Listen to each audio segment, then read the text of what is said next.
बच्चों, मैं आपका हिंदी टीचर अतुल द्विवेदी आपकी पाठ्य पुस्तक के पाठ 13 विलोम शब्दों के जो बचे हुए अभ्यास कार्य थे, ठीक है, आपका जो पाठ है विलोम शब्द, ठीक है, हमने क्या किया था बच्चों, पहले आपको विलोम शब्द के बारे में अच्छे से पढ़ाया था।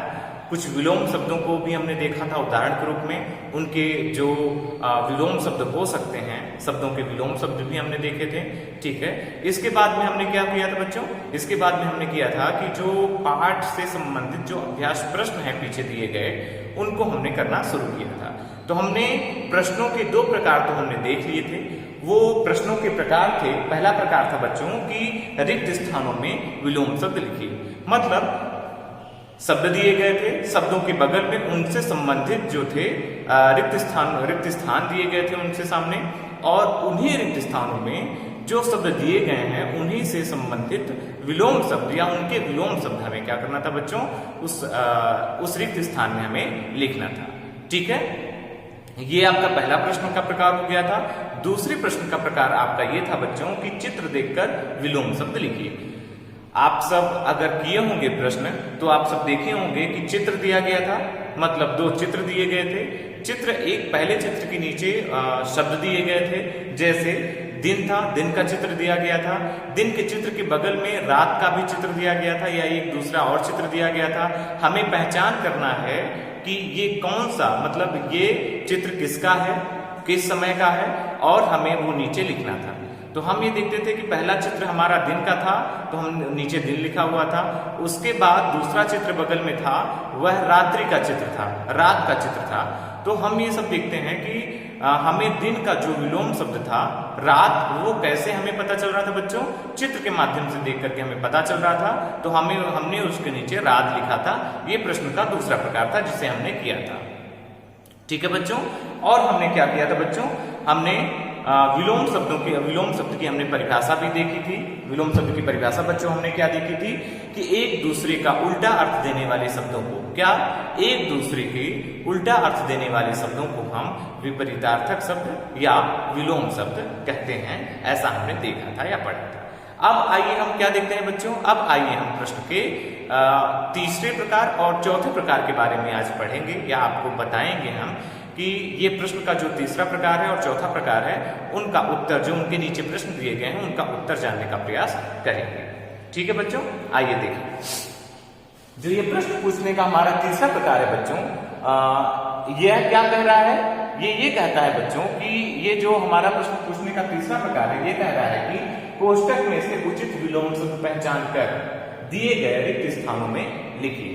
मतलब कोष्टक है, ये कोष्टक है, इन कोष्टक में से क्या करना है बच्चों, हमें उचित विलोम शब्द देखना है कि आखिर ये जो शब्द दिया गया है, इधर जो शब्द दिया गया है, ठीक है, इसका विलोम शब्द इन कोष्टक में से क्या होगा, ठीक है बच्चों। क्या देखना है, ये देखना है हमें, ये जो कोष्टक जो यहाँ पे दिया गया है, ठीक है, ये जो कोष्टक दिया गया है, इनमें क्या है बच्चों, इनमें दो शब्द हैं। क्या है बच्चों, दो शब्द हैं इस कोष्टक में। और हमें क्या करना है, ये जो दिन, ये यहाँ पे जो शब्द ये दिए गए हैं, ठीक है, इन्हीं शब्दों के लिए इधर कोष्टक में से उचित विलोम शब्द हमें लिख कर यहाँ पे चूज करना है या यहाँ से निकालना है और इधर रिक्त स्थान पे हमें लिखना है, ठीक है बच्चों। तो आइए देखें, पहला हमारा क्या है, क्या शब्द है, दिन है, दिन। अब ये देखते हैं कि दिन का विलोम शब्द इस कोष्टक में दिए गए शब्दों में से कौन सा होगा। तो दिन का विलोम शब्द क्या होता है बच्चों, दिन का विलोम शब्द आप सब अच्छे से जानते होंगे कि पहला शब्द एक रात दिया गया है, दूसरा भोर दिया गया है। तो दिन का विलोम शब्द रात होता है, रात होती है, तो अतः दिन का जो विलोम शब्द है इसे हम रात यहाँ पे इस कोष्टक में क्या कर देंगे, भर देंगे। तो दिन का विलोम शब्द क्या हो गया बच्चों, रात हो गया, ठीक है। अब यहाँ पे ख जो है वह काला है, ये काला शब्द दिया गया है ख नंबर पे। तो इस काला शब्द, जो ये काला शब्द है, इसका विलोम शब्द इस कोष्टक में दिया गया है। दो शब्द दिए गए हैं, इन दो शब्दों में से जो एक शब्द है वह क्या है बच्चों, काला का विलोम शब्द है। तो काला का विलोम शब्द क्या होगा बच्चों, पीला होगा कि सफेद होगा? आप सब अच्छे से जानते हैं कि काला का जो विपरीत है वह सफेद ही है, क्योंकि ये एक दूसरे के विपरीत अर्थों को प्रकट कर रहे हैं। अतः काला का विलोम शब्द क्या हो जाएगा बच्चों? सफेद है। तो इस सफेद को सफेद, ठीक है, इस सफेद को हम इस कोष्टक में लिख देंगे। ठीक है बच्चों, इस सफेद को इस कोष्टक में हम लिख देंगे। ठीक, अब आइए देखते हैं ग नंबर पे हंसना है। इस हंसना, जो ये हंसना शब्द है, इसका विलोम शब्द इधर कोष्टक में दिया गया है। दो शब्द दिए गए हैं, दो शब्दों में से एक शब्द जो है वह हंसना का विलोम शब्द है। तो हंसना का विलोम शब्द क्या है बच्चों? आप सब अच्छे से जानते होंगे, जब आदमी प्रसन्न होता है तो हंसता है, और जब दुखी होता है तो वह रोता है।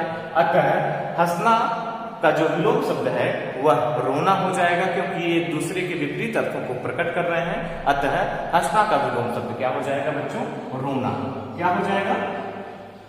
रोना। तो रोना शब्द को हम जो है इस खाली स्थान में लिखते हैं। अब आइए देखते हैं, अगला हमारा है घर, गर्मी। इस गर्मी का विलोम शब्द इधर दिए गए कोष्टक में से जो दो शब्द हैं उनमें से कोई एक है। आइए हम देखें, पहला नंबर पे बरसात है और दूसरे नंबर पे सर्दी है। तो एक दूसरे के विपरीत अर्थों को प्रकट करने वाले शब्दों को क्या कहते हैं बच्चों? विलोम शब्द कहते हैं या विपरीतार्थक शब्द कहते हैं। तो इन दोनों में से गर्मी के जो विपरीत अर्थों को प्रकट कर रहा है वह शब्द है सर्दी। ठीक है, गर्मी का मतलब अत्यधिक गर्मी, जैसे पसीना निकल रहा हो, अभी गर्मी का मौसम चल रहा है। इसके बाद में करीब 5 महीने बाद, 4 या 5 महीने बाद, 4 महीने बाद में अच्छी खासी ठंडी पड़ने लगेगी। ठीक है, तो वह ठंडी का महीना हो जाएगा। तो ये क्या हो जाएगा? इसका विपरीत चूंकि है सर्दी, तो सर्दी हो जाएगा। सर्दी में यहाँ पे सर्दी भर। ठीक है, ये यहाँ पे खाली स्थान में सर्दी भर। ठीक है बच्चों, अब आइए देखते हैं प्रश्न पूछने का जो प्रकार है वह चौथा प्रकार हम देखते हैं। चौथे प्रकार में दिया गया है बच्चों कि दिए गए रंगीन शब्दों के, क्या दिया गया है बच्चों? कि दिए गए रंगीन शब्दों के विलोम शब्द लिखकर वाक्यों को पूरा कीजिए। क्या दिया गया है बच्चों यहाँ पे? कि दिए गए रंगीन शब्दों के सही विलोम शब्द लिखकर वाक्यों को पूरा कीजिए, ये दिया गया है। अब हमें इसमें देखना है बच्चों कि दिए गए रंगीन शब्द, यहाँ पे रंगीन शब्द तो हो नहीं सकते। अतः आपकी पाठ्यपुस्तक में, आप जब अपनी पाठ्यपुस्तक खोले होंगे तो आप सबको दिख रहा होगा कि यहाँ पे जो रंगीन शब्द यहाँ पे दिए गए हैं वह ये वाला है भला, इस वाक्य में भला है, ये यहाँ पे गर्मी है, ये रंगीन वाक्य है, और ये यहाँ पे रोता, ये जो है रंगीन है, और ये यहाँ पे सच, इस वाक्य में सच जो है वह रंगीन वाक्य है, रंगीन शब्द है। ठीक है, तो हम वाक्यों के रंगीन शब्द यहाँ पे दिखाई दे रहे हैं, हमने नीचे की तरफ अंडरलाइन कर दिया है, आप अपनी पाठ्यपुस्तक में देख पा रहे होंगे। ठीक है, तो हम ये देखते हैं कि जो दिए गए रंगीन शब्द हैं उनके सही विलोम शब्द लिख करके हमें क्या करना है बच्चों? इन वाक्यों को पूरा करना है। ये वाक्य अभी अधूरे हैं क्योंकि ये जगह जगह पे खाली स्थान दिया गया है। इन खाली स्थानों को कैसे पूरा करना है बच्चों? इन खाली स्थानों को पूरा करना है, ये जो दिए गए रंगीन शब्द हैं इनके विलोम शब्द लिख करके इन खाली स्थानों को पूरा करना है और इस वाक्य को भी एक तरह से पूरा करना है। तो आइए देखें, जैसे क्या है हमारा, क्या कहता है बच्चों कि सदैव दूसरों का भला करो।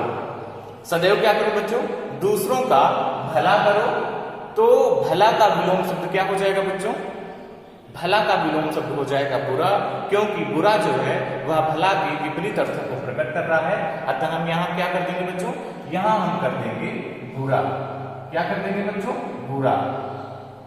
तो यहाँ पे हमने बुरा कर दिया, बुरा नहीं। मतलब सदैव यह वाक्य यह कह रहा है कि सदैव दूसरों का भला करो, दूसरों के बारे में सोचो, हो सके तो उसका हित करो, उसका बुरा ना करो। ठीक है, किसी का काम अगर हो सके आपसे तो उसे बना दीजिए, बिगाड़िए नहीं। ठीक है, अब आइए हम देखते हैं कि दूसरा वाक्य है हमारा कि आज गर्मी है, कल खाली स्थान थी। अब हमें इस वाक्य को पूरा करना है। कैसे इस वाक्य को पूरा करना है? इस गर्मी का विलोम शब्द यहाँ पे भर के, तो गर्मी का जो विलोम शब्द होगा वह क्या हो जाएगा बच्चों? सर्दी हो जाएगी, क्योंकि सर्दी ही जो ऐसा शब्द है जो गर्मी के विपरीत अर्थों को प्रकट कर रहा है। अतः हम क्या कर देंगे बच्चों? सर्दी।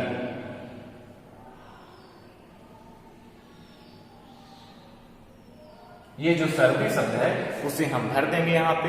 ये सर्दी जो शब्द है उसे हम लिख देंगे। तो ये हो जाएगा कि आज गर्मी है, कल सर्दी थी। मतलब आज गर्मी महसूस हो रही है हमें, लेकिन कल ठंडक थी। कल हमें थोड़ी सी ठंडक लग रही थी, सर्दी महसूस हो रही थी।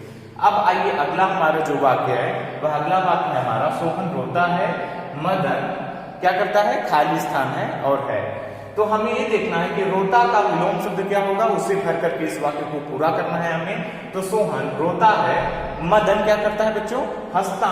जो हंसता शब्द है वह रोना का विपरीत, रोना जो शब्द है उसका विपरीत अर्थ प्रकट कर रहा है। तो हम यहाँ पे लिख देंगे कि सोहन रोता है, मदन हंसता है। मदन क्या करता है बच्चों, हंसता है। सोहन रोता है, मदन हंसता है। तो ये जो हंसता शब्द है इसको हम लिख दे रहे हैं, तो ये वाक्य पूरा हो जा रहा है। अब आइए हम आखिरी वाक्य में चलें। वह है हमेशा सच बोलो, हमेशा सच बोलो, खाली स्थान है नहीं। मतलब हमें सच, ये जो रंगीन शब्द है, ठीक है, इस रंगीन शब्द सच का विलोम शब्द यहाँ पे लिखना है और वाक्य को पूरा करना है। तो सच के जो विपरीतार्थक शब्दों को जो है, जो शब्द का विपरीत अर्थ अगर दे रहा शब्द है वह हो जाएगा बच्चों झूठ, ठीक है, क्योंकि झूठ सच का और सच जो है वह झूठ का विपरीत इनके अर्थों को वो दोनों एक दूसरे के विपरीत अर्थों को देते हैं। अतः सच का यहाँ पे विलोम शब्द क्या हो जाएगा बच्चों, सच का विलोम शब्द हो जाएगा झूठ। तो हमेशा सच बोलो, झूठ नहीं। ये वाक्य भी पूरा हो गया, ठीक है। इसमें ये कहा गया है कि हमेशा सच बोलना चाहिए, झूठ नहीं बोलना चाहिए। तो बच्चों ये इतने रहे आपके ये प्रश्न के तीसरा प्रकार, ये प्रश्न का तीसरा प्रकार रहा और ये प्रश्न का चौथा प्रकार रहा। इनको भी हमने अच्छे से सॉल्व कर लिया, इनको भी अच्छे से हमने हल कर लिया है, ठीक है। अब आपके जो ये प्रश्न थे ये सारे के सारे खत्म हुए, ठीक है बच्चों। तो इस पाठ में और इस जो है अभ्यास प्रश्न से, ठीक है, ये जो अभ्यास प्रश्न थे उनसे बस आज के लिए बस इतना ही। अगले वीडियो में हम क्या करेंगे, अगले वीडियो में जो हमारा अगला प्रश्न है, मतलब अगला पाठ है अनेक शब्दों के लिए एक शब्द, उस पर हम चर्चा करें, ठीक है बच्चों। धन्यवाद।